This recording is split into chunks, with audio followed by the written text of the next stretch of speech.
Yeah, look, I do have some thoughts. It's interesting. It's quite a significant change in our sport, and I guess I'm always open to change and innovation in sport and doing things better. This one doesn't.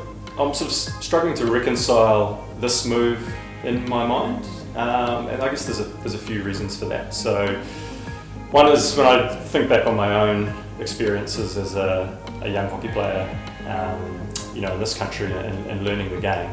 I've got really fond memories of the Hatch Cup tournament in particular, but also all the age group national tournaments.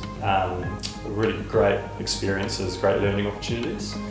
And then in more recent times, I actually attended the under 15 girls national tournament, which was held in Napier. Okay.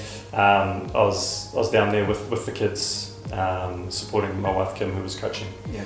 And to be honest, I went there with pretty low expectations of what my week was going to look like. But I quite thoroughly enjoyed the tournament.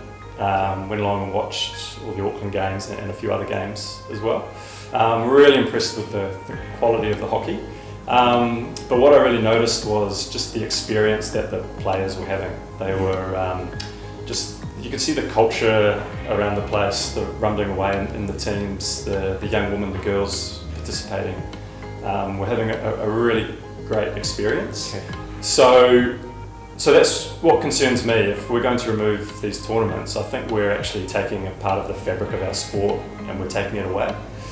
And I get the reasons, perhaps, which have been pushed down from Sport New Zealand, which around selection of young athletes. So I tend to look at the opportunity more. Perhaps we shouldn't remove these tournaments. Perhaps we should open them up. Perhaps we should have larger festivals of hockey that give more kids the opportunity to experience these tournaments, yes. These national tournaments. So look, the move doesn't quite sit well with me. And if I could perhaps draw on an analogy from, I used to work at quite an innovative workplace, and the GM that I worked for, when we would think of perhaps a new investment that we might make, perhaps a new business that we might look to introduce, we'd do this thing first and foremost, which we'd call the sniff test.